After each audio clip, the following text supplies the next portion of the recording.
The ex-gay industry likes to claim change is possible.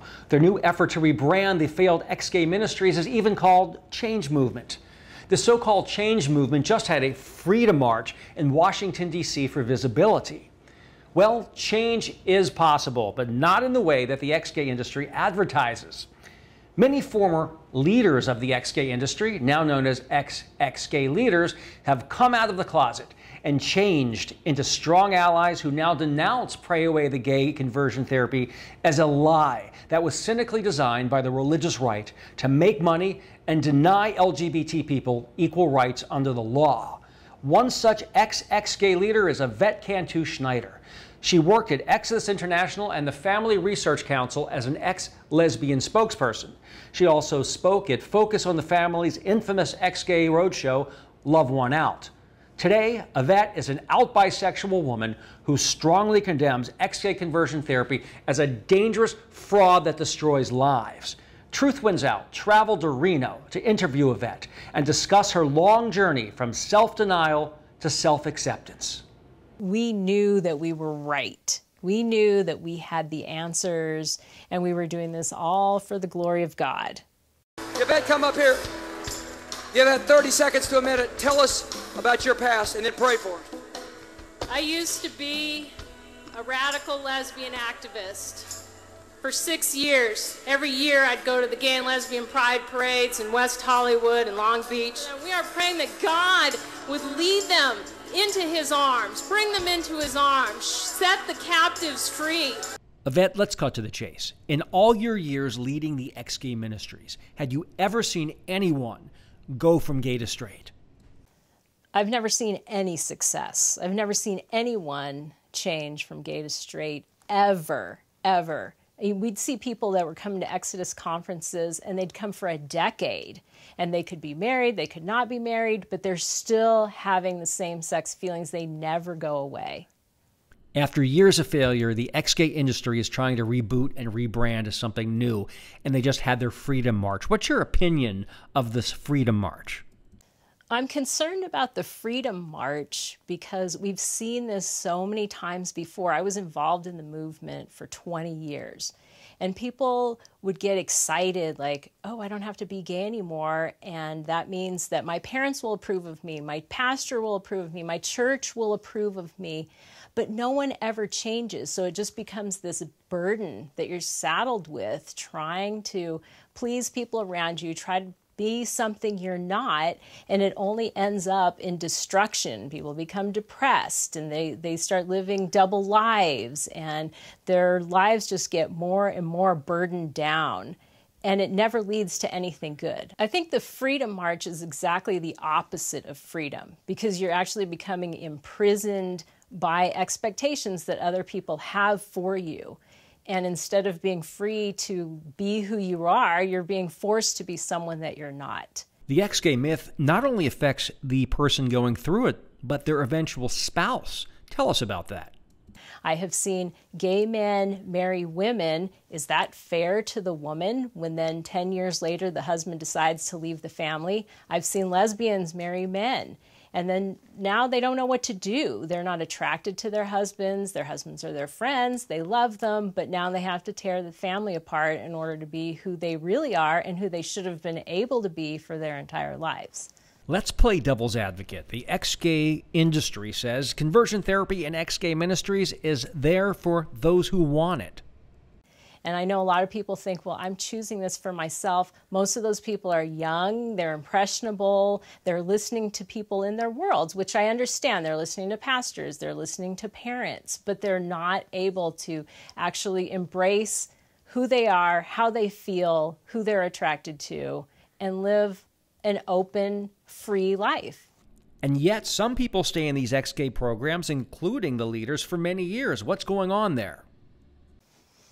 Over and over again, I've seen people who are engaged in the ex-gay movement, and they spend years in it. It's nothing that they ever overcome. So they're going to conferences year after year after year. They're joining groups until it becomes their identity, And they spend their whole lives having an ex-gay identity instead of just having a gay identity and living according to their attractions. This clearly can't be good for their mental health. What are some of the health problems you've seen develop because of the ex-gay myth? So what happens when you're not authentic and living according to your authentic self? You become depressed, anxious, you just see all sorts of mental health issues like that, where that's what happens when you're covering things up. And it can get so far to the point of even being in the realm of post-traumatic stress because you haven't been able to be who you are.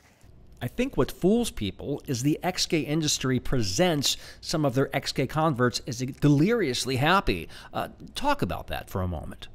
In the beginning, I think people are happy because you think, hey, you know, maybe next month I'm not going to have same-sex attractions anymore, maybe 3 months from now or 6 months from now. And so there's this initial rush. And it's also feeling as if you're going to be accepted. Finally, you're going to be doing what everyone wants you to do. You're going to be part of the crowd.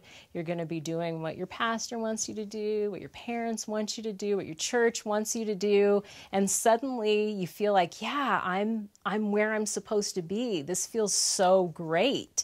So the initial rush, and then the bloom leaves the rose very quickly when you realize, look, I'm not changing. I'm the same as I've always been, and now I have to continue to live up to this act because I've been doing this for so long now, and people expect it of me. What does the term ex-gay mean to you now that you're out of this movement? Ex-gay is just a term used by the church to describe people who they can say, look, God has changed them, but that's not true. So it's really just this false moniker. Is it difficult to leave the ex-gay industry once you decide, I've had enough and I don't believe this anymore? There's this huge fear of disappointing people.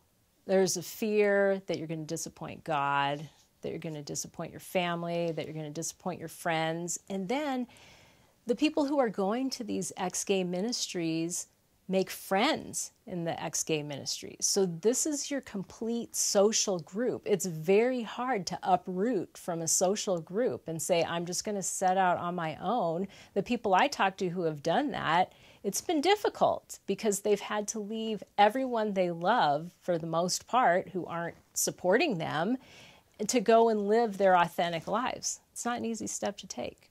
The latest cynical incarnation of the ex-gay industry is the changed movement.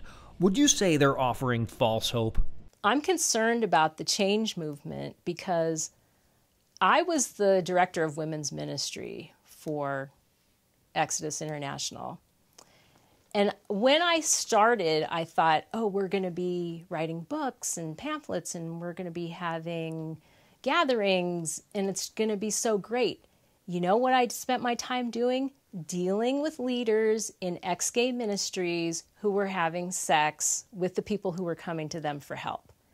That is what disillusioned me the most of anything, because it wasn't just that people were changing, it was that leaders were actually taking advantage of their positions in leadership and having sex with people who were coming to them for help.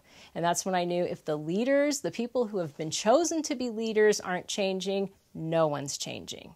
Right now, somewhere in this country, a person is thinking of joining an ex-gay program, or their parents are pressuring them to join an ex-gay program. What is your advice to them?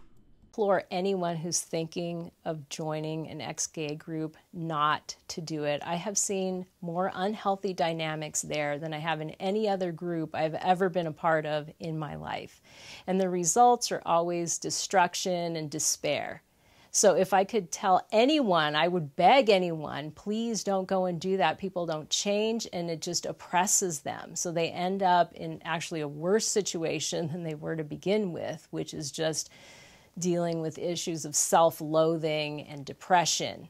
It's not something that you want to get in at all. Several states have passed legislation prohibiting ex-gay conversion therapy for minors. Do we need a federal ban? Because obviously places like Alabama aren't going to be passing this anytime soon. I think a federal ban on conversion therapy needs to happen just so people know, and it's in the news, that this is something that is frowned upon, this is something that we're not going to tolerate, even though it won't touch the churches at all. But I think it will help with the public to know, look, this is something that they may not think about. They may not think about conversion therapy. They may not think about people trying to change from gay to straight. But if there's a federal ban, then it'll bring it to the forefront of the conversation. So I think it's important. This interview series is by Truth Wins Out. Please consider supporting our work at www.truthwinsout.org.